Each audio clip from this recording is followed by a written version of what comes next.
આપણે ભેટાવાડામાં છીએ ને ભેટાવાડાની મુશ્કેલી એ છે કે લોકો અહીંયા આંદોલન કરી રહ્યા છે. આંદોલન શેના માટે? તો કેમિકલ પાણી આવે છે અને લોકો અહીં બરબાદ થઈ રહ્યા છે, મરી રહ્યા છે.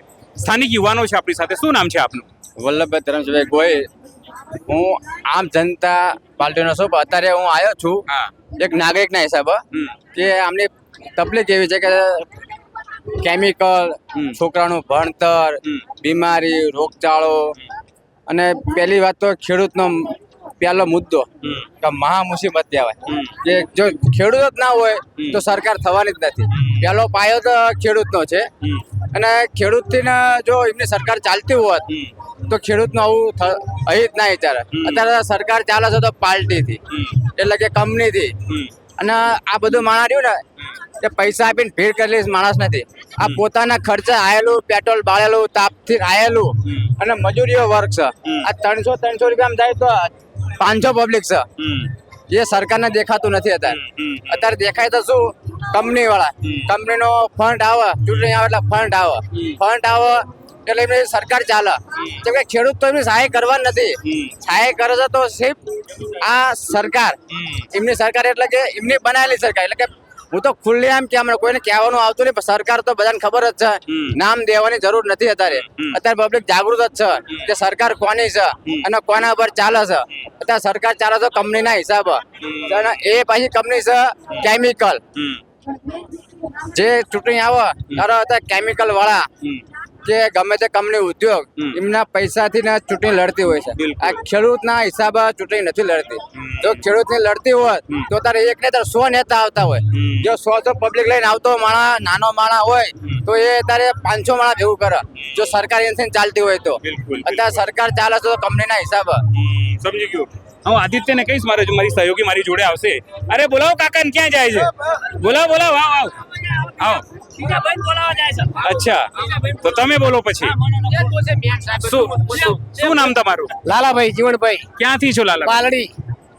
તો તમારે ત્યાં મુશ્કેલી છે? તમારે ત્યાં પાણી આવે છે અમારા બોરમાં. અચ્છા. કેન્સલ માણસ 10-15 માણસ કેન્સલ થઈ ગયું. પાણી અમે પીતાય નહીં. બહારથી ભલાવી બીજાના કુવા.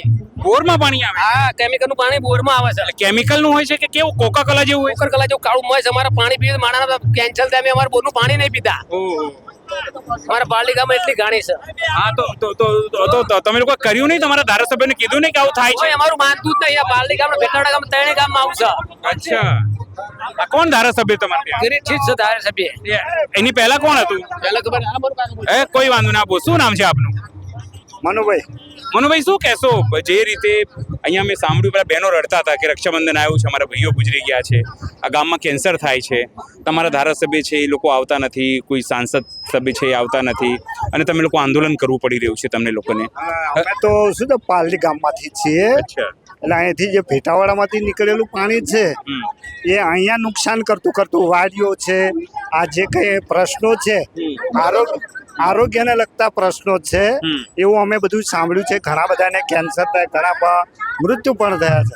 અને આ જે કેમિકલ યુક્ત ઝેરી પાણી છે એ અમારા પાલડી ગામમાં પણ આવે છે અને એનાથી અમારા કુવામાં પણ પાણી આવ્યું છે. આ ઝેરી કુવામાં પાણી આવી ગયું? કુવામાં, હા, બોરમાં પાણી આવ્યું છે.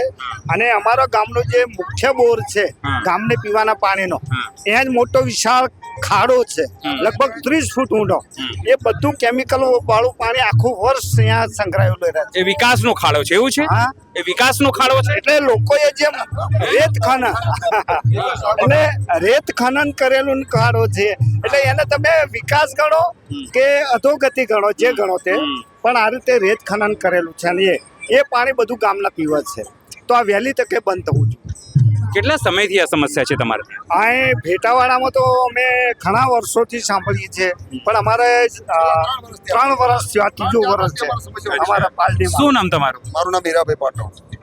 તમે કીધું કે તમારે ત્યાં 3 વર્ષથી સમસ્યા છે, તો તમે કોઈ રજૂઆત નહીં કરી હોય? પણ એવું હશે? રજૂઆત કરી હતી, ગઈ વખતે કર્યું હતું કે ભાઈ અમને વરસાદી પાણી આપો, પણ જે આ બ્લેક કાળું પાણી જે કંપનીઓના હોય કે નગરપાલિકાના હોય એને તમે બંધ કરો, અમને આ પાણી ના આપશો. પાણી તેમ છતાં ચાલુ રહ્યું. એના કારણે અમારા જે ખાડો ભરાય છે અને જે અમારા બોર પાણીના જે બોર છે, બીજી જમીનો છે, એને ઘણું નુકસાન થયું છે અને એના લીધે કેન્સર જેવી બીમારીઓ પણ ચાલુ થઈ. તમે રજૂઆત કે મૌખિક રજૂઆત કરી, લેખિત રજૂઆત કરેલી છે અને નગરપાલિકા લોકો ભણતા નહીં આવડતું એવું છે? એ મામલતદારને એમને બધાને કીધેલું છે મેં અને અચ્છા, એવું છે? વખતે 20-25 સહીઓ સાથે આપેલું હતું કે આ પાણી બંધ કરો. અને અમારે બે બાજુ ગુજરાતીમાં આપે ને ઇંગ્લિશમાં? ગુજરાતી સ્પષ્ટ ગુજરાતીમાં. અચ્છા, એટલે મને એવું કે ઇંગ્લિશમાં આપ્યું, ભણતા નહીં આવડતું હોય. ના, ગુજરાતીમાં જ આપેલું છે. હું તો અમે એવી અપેક્ષા રાખીએ છીએ. અમે એવું કોઈ રાજકીય પેલી નથી કરવા માંગતા કે કોઈ રાજકીય નથી, પણ આ સરકારનો પ્રશ્ન છે. સરકારને વહેલી તકે આની નિરાકરણ લાવી અને આ લોકો જે અત્યારે તકલીફ વેઠી રહ્યા છે એના માટે એને નિરાકરણ લાવી દેવું જોઈએ. કારણ કે આ બરોબર નથી. આટલા સમયથી અહીંયા તો હું આવું છું પહેલા દિવસથી. લોકો કહે છે 15-15, 20-20 વર્ષથી સમસ્યા છે, કેન્સરના રોગ થઈ રહ્યા છે, આ બધી વસ્તુ કહે છે. તો કેમ આ લોકો સાંભળતા નથી? 30-30 વર્ષથી અહીંયા ભારતીય જનતા પાર્ટીની સરકાર છે. તમે સતત અહીંયા ભારતીય જનતા પાર્ટીના પહેલા ભૂપેન્દ્રસિંહ ચુડાસમાને જીતાડતા અને કદાચ ના જીતો તો જગલરી કરીને જીતી જતા, અને પછી હાઈકોર્ટ એમને કહેતો કે ભાઈ ના, પછી હવે કિરીટસિંહ ભાઈ આવ્યા છે. તો આ લોકો સાંભળતા કેમ નથી? અમે એના પ્રમુખ છે લોકલ અમારા દશરથભાઈ, એમને વાત કરી અને એમને લખીને મોકલ્યું કે સાહેબ આ થતું આંદોલન છે, આનો નિરાકરણ તાત્કાલિક લાવો. પાર્ટી આપણી છે, સરકાર આપણી છે, આપણી જોડે સરકાર જોડે પૈસા એટલા છે, તો પછી આનો મેં બધું નિરાકરણ લાવી દેવું જોઈએ અને આ લોકોને હેરાન થતા પટાડો છે. તમે કીધું આપણી સરકાર છે, લાગે છે આપણી સરકાર છે? આપણી સરકાર છે, પણ હવે એ ના કરે તો આપણે કેવી રીતે કહીએ? તમે કહો છો આપણી સરકાર છે, મેં લખીને આપ્યું. મેં કીધું ભાઈ આ સરકાર આપણી સરકાર છે. જો અત્યારે સરપંચ ચૂંટાય ને એટલે આખા ગામનો સરપંચ થઈ જાય. એમાં આ સરકાર અત્યારે ગુજરાતમાં ચૂંટે છે ભાજપની, એટલે આપણી સરકાર, બધાની સરકાર, એમાં કઈ ખોટું તો છે ને. પણ તો પછી કેમ તમારી વાત નથી સાંભળતા? બસ નહીં સાંભળે તો લોકશાહી છે, લોકશાહીમાં ગમે તેવું નહીં હોય તો સાંભળવું પડશે. પછી પારકી કરી દેશો એમ? ના, સંગઠન આગળ બધા જ નહીં થાય. સંગઠન છે ને, આ સંગઠન છે જ છે ને. પણ અત્યારે તો ભારતીય જનતા પાર્ટી સંગઠન બહુ મોટું છે, વિશ્વમાં સૌથી મોટું છે. તો પણ એને સાંભળવું છે ને, એને અપ કરવું છે તો સાંભળી લેશે. નહીં તો જેમ ધર્મેન્દ્ર પ્રધાન રાજીનામું લેવાય પછી અહીંયા બી કંઈક કરશો એમ? એ તમે સમજો છો ને કે પ્રશ્ન ઉભા થાય, આ પ્રશ્ન ઉભો થયો તો આને દામી દે, બરોબર, તો એનો નિરાકરણ આવી જાય. બરોબર છે. પણ પછી તમે લાંબે 10-15 મહિના ચાલવો અને પછી કે ના હવે કરવું છે, તો પછી ભાઈ વાંકી રહી ના એવું થાય, પછી મામલો બગડી શકે છે. એમાં કોઈ નહીં. બધા જો લોકો સાથે છે, બધા આમની સાથે બધા છે, બરોબર, આમની સાથે છે, કારણ કે અમને તકલીફ છે. હવે હું આખા દેશની વાત કરું પણ મારા ગામની વાત હું ના કરું તો મને દુઃખ છે. અમારા ગામના બધા મોદી સાહેબે આખા વિશ્વની વાત કરતા ગુજરાતની બી વાત જોવી જોઈએ. તો અમે અમારા ગામની તો વાત કરીએ ને. અમે અમારા 5 ગામ આમાં દુઃખી છે અને આનું નિરાકરણ લાવું. અમે અમારા રસ્તા પર પાણી કાયમ ભરે રહે. એ લોકો જોયું એને મામલતદાર પ્રાંત બધા જોઈ જાય, પણ કે કરી દેશું હવે પ્રશ્ન પતે ભાઈ, એમ આનું કરે નિરાકરણ લાવી દેવું જોઈએ. આગળ તમે કહેતા હતા બેરી મૂંગી સરકાર છે, આગળ કેમ એવું કહેતા હતા તમે? ક્યાં બેંગી મૂરી આથી મુझे સાંભળે તો છે. કલેક્ટર ના આપડા પીડીઓ ના આપડા મોટા નેતા ના આપણે શું કરવાનું એમના? સમજે નહીં, એ લોકો એકચ્યુઅલી શું એસી ઓફિસમાં બેસતા હશે ને તમારી અવાજ નહીં સંભળાતી હોય. એ વાત સાચી, કાનમાં હવા વધારે બેસી જાય ને એટલે ના આપણે. પણ આ કાનમાંથી હવા કાઢવા માટે શું કરવું પડે? આ થશે બધું, આ બધા બેઠા એટલે થશે. હવા તો નીકળશે જ ને બધી હવે. એટલે મક્કમ છો આ વખતે એમ? મક્કમ જ રહેવાનું તાર કરવું તો. તમારા ધારાસભ્ય આવે છે અહીંયા? ક્યાં ભાડે જ નથી અમે ધારાસભ્ય. કોણ છે એ ખબર નહીં. એક જ બેઠા. અમારા ધારાસભ્યને અમે રજૂઆત કરી હતી. એ અંબાજીના એમને કંઈક શિબિર હતી, તાત્કાલિક એમને ત્યાંથી સાંભળ્યું હતું અને એમને તાત્કાલિક પછી આવ્યા છે. પરમ દિવસ અર્જન્ટ મીટિંગ લીધી છે અને દરેક કંપનીના ધારાસભ્ય, મામલતદારને, પ્રાંત સાહેબને, જે તે લગતા અધિકારીઓ છે એ બધાને સૂચના પણ આપી દીધી કે આ પાણી ક્યાંથી આવે છે, કોણ છોડે છે, ગેરકાયદેસર છોડે છે, કેમ છોડે છે. એના માટે એમને અર્જન્ટ મીટિંગ પરમ દિવસ લીધી હતી. શું નામ તમારું? મારું નામ હીરાભાઈ પાંડવ. હીરાભાઈ, 20 વર્ષથી પાણી આવે છે, હજુ સુધી જો પાણી ના ખબર પડે તો આવા ધારાસભ્યને ધોઈને પીવાનું છે? પણ અમે એ જ કહીએ છીએ સાહેબ, અમે એ જ કહીએ છીએ. અમે અને આ તો અત્યારે જો ધારાસભ્ય એવું કહેતા હોય કે તપાસ કરીએ છે ક્યાંથી પાણી આવે છે, ક્યારે પાણી આવે છે, સૂચના એમને આપી દીધી છે, બંધ કરાવો. અને બંધ કરો બસ. આપણને લાગે કે સૂચના પહોંચી નહીં હોય. પહોંચી જાય અમારા ધારાસભ્ય જોડે પહોંચી જાય. આગળ તમે બી ક્યાંક મલકાવો છો. હે? ભાઈ કીધું બરાબર છે. હા, પહોંચી ગઈ સૂચના? હા પહોંચી જાય. હા, પાણી બંધ થઈ ગયું? ના નથી થયું, બંધ કરવાનું છે ને. આ તો પછી કેવી રીતે સૂચના આપી ધારાસભ્યશ્રીએ? લાગે છે સાંભળતું નહીં હોય કોઈ ધારાસભ્યશ્રી. સાંભળવું તો પડશે જ ને. આજથી તો કાલે સાંભળ્યા વખત ચાલવાનું છે. બરાબર. તો આ ગટરનું પાણી કે આ બધા લોકોને પાવાનું છે યાર. આ કેન્સર પેન્શન બધા રોગ ચાલુ થઈ ગયા ફટાફટ આ 3-4 ગામમાં. બરાબર. આ લોકોને બંધ તો કરવું હોય નહીં પાણી. બરાબર. કેમ નહીં કરતા હોય ખબર તમને? ના એ તો ખબર નથી. એમની ફેક્ટરી ચલાવવા માટે નથી બંધ કરતા. હા, એ ખબર તો છે તમને. હો, હા. આ ફેક્ટરી ચલાવવામાં શું રસ હશે આ લોકો? એ લોકોને પૈસા કમાવાનો રસ હોય તો જ બને ને યાર. આ મુદ્દાની વાત છે. આટલા બધા માં સૌથી વધારે હોશિયાર છે, એમને ખબર છે. હા તો આ બાકી લોકો નહીં ખબર હોય કે આ પૈસા માટે કરે? બધાને ખબર હોય, કેમ ના હોય ખબર? તો પછી શું કરવા વોટ આપો છો? કોને? કિરીટસિંહને કે ભાજપને? આ તો ભાઈ, એ તો છૂટકો છે. વોટ આપ્યા વગર તો ચાલવાનું તો છે જ નહીં ને યાર.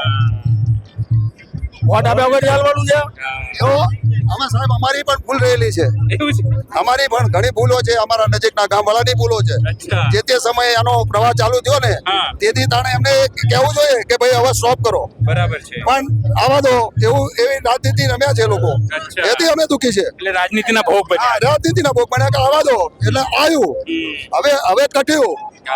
હવે કટ્યું છે. બિલકુલ. બરોબર, આ કટ્યું એના લીધે આ કરવું પડ્યું. એમાં બધી પબ્લિક ના જાણે, બધા નહીં જાણતા કે આવી તકલીફ પડી છે. બાકી એ સમય જે સમયે આ કરી લીધું હોત તો આ પરિસ્થિતિનું નિર્માણ ના થાત. અને આ આ મોટી વાત છે. શરૂઆતમાં જો કરી દીધું હોત. બેટાવાળા એકલું તકલીફમાં ના મુકાયું, અમે સાથે સાથે અમારું પાલડી મેળવ્યું, લેસડા મુકાયું, ત્રાસદ ગામ મુકાયું. અમારી સારું પાણી હતું એની જગ્યાએ ખરાબ થઈ ગયું, એટલે અમે મુસીબતમાં અમે વધારે. અમારું તો ગામ આગળ છે થોડું, એટલે પણ આ મુસીબત આગળ આવી રહી છે. આગળ અત્યારે આમનો નંબર છે, હવે તમારો નંબર છે. આપણે આજથી બ્રેક કર્યું હોત તો અમારે આ પોઝિશન ના આવ્યું. હવે કોને અમારું કોને કહેવાનું? આ અમારું દુઃખ છે.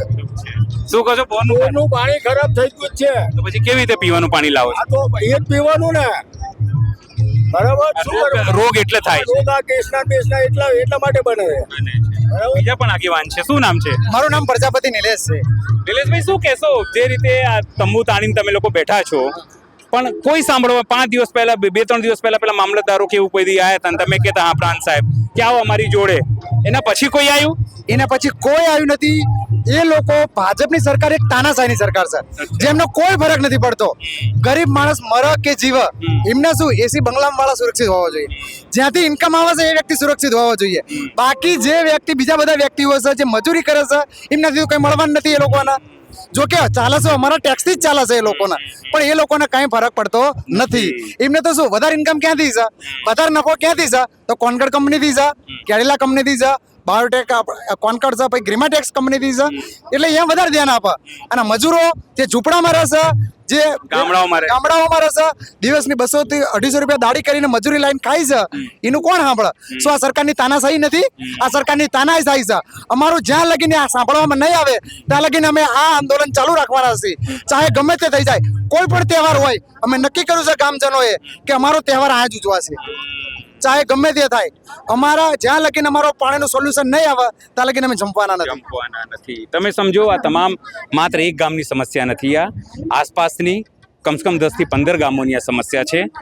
આ ગામો તો એમનું પાણી ખરાબ થયું, એમના લોકોનું શરીર ખરાબ થઈ રહ્યું છે, કેન્સર થઈ રહ્યું છે. પણ હવે આગળના ગામોને બોરનું પાણી ખરાબ થવાનું શરૂ થઈ ગયા છે. પીવાના પાણી જે છે એ ગંદા આવે છે. લોકોને ગેસની બીમારી, ચામડીની બીમારી, તમામ વસ્તુ થઈ ગઈ છે. 5 દિવસ આંદોલનના થયા છે, પણ પરિણામને કહીએ તો નીલ બટા સન્નાટા, એટલે કે ઝીરો. કોઈ આવ્યું નથી. પોલિટિકલ પાર્ટીના જે લોકો છે, ખાસ કરીને ભારતીય જનતા પાર્ટીના લોકો, એ પણ આવ્યા નથી. પણ આ લોકો જે છે એ મક્કમ છે કે અમે લોકો અહીં બેસીશું અને જ્યાર સુધી કોઈ નિવડો નહીં આવે ત્યાર સુધી આંદોલન ચાલુ રહેશે. આપણી જ સરકાર છે, દિલ્હીની હોય કે ગાંધીનગરની, તો પછી કઈ રીતે, કેમ કોઈ સાંભળવા તૈયાર નથી? એક મોટો સવાલ છે, અને સવાલ સાથે હું તમને મૂકતા જાઉં છું. સહયોગી નિરાલ મેરિયા સાથે અનિલ પટેલ, અમદાવાદ.